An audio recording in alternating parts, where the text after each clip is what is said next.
रामायण और महाभारत दो महान ग्रंथ हैं और इनके लिखे जाने का समय ही नहीं, युग भी अलग अलग है। महाभारत का संबंध द्वापर युग से है और रामायण का संबंध त्रेता युग से है। मगर इन दोनों ग्रंथों में कई ऐसे पात्र हैं जिनके हर काल में होने का सबूत मिल जाता है, जो अपनी शक्तियों के कारण अजर अमर है।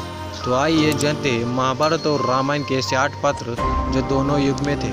अगर आप पहली बार हमारे चैनल पर आए हो तो चैनल को सब्सक्राइब जरूर करना। नंबर 1, हनुमान जी।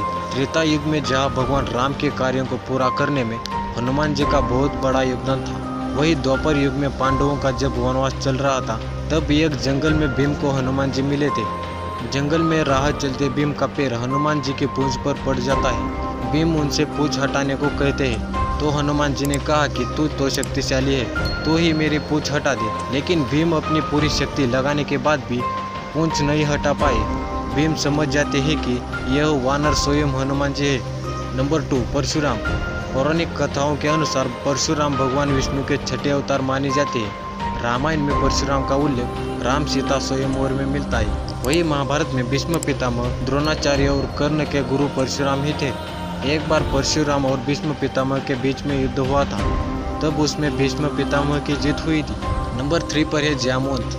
रामायण में रावण से युद्ध के लिए भगवान राम की सेना में माता सीता की खोज के लिए जामवंत ने हनुमान जी को उनकी शक्तियों के बारे में याद दिलाया था। महाभारत में एक मणि को लेकर श्री कृष्ण और जामवंत का युद्ध हुआ था। इसमें कृष्ण की जीत हुई थी। जामवंत ने श्री कृष्ण से अपनी बेटी जामवंती का विवाह करवाया था। नंबर 4 पर यह मायासुर। रामायण काल में रावण की पत्नी मंदोदरी के पिता मायासुर थे। वह जाने माने ज्योतिषी और वास्तु के जानकार थे। रावण का ससुर और मंदोदरी का पिता राक्षस मायासुर था। वह रामायण और महाभारत के दोनों समय मौजूद थे। महाभारत काल में भगवान श्री कृष्ण ने जब इसके प्राण लेने चाहे तब अर्जुन ने मायासुर को जीवन दान दिलाया था। इससे प्रसन्न होकर मायासुर ने माया भवन बनवाया था। नंबर 5 पर है देवी त्रिकुटा।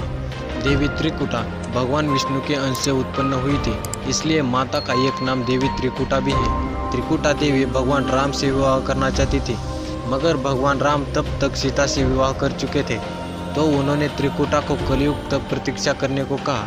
तभी से माना जाता है कि देवी त्रिकुटा यानी माँ वैष्णवी देवी अभी तक प्रभु श्री राम की प्रतीक्षा कर रही है। नंबर 6 पर है महर्षि दुर्वासा। पौराणिक कथाओं के अनुसार महर्षि दुर्वासा अपने क्रोध के लिए जाने जाते थे। उन्हें शिव का अवतार भी बताया जाता था।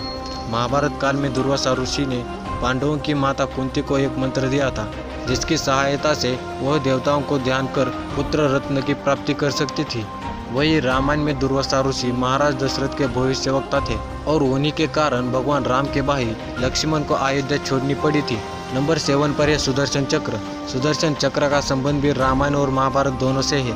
भगवान राम ने सुदर्शन चक्र परशुराम को दिया था और परशुराम ने श्री कृष्ण अवतार में लौटाया था। श्री कृष्ण ने इस चक्र से अनेक राक्षसों का वध किया था। नंबर 8 पर है गरुड़। श्री राम रावण युद्ध में जब रावण के पुत्र मेघनाथ ने रणभूमि में श्री राम को नागपाश से बांध दिया था, तब देवर्षि नारद के कहने पर गरुड़ ने नागपाश के समस्त नागों का भक्षण कर श्री राम को नागपाश के बंधन से मुक्त करवाया था। कृष्ण अवतार के समय की एक कथा है कि श्री कृष्ण ने गरुड़ के अहंकार को तोड़ा था।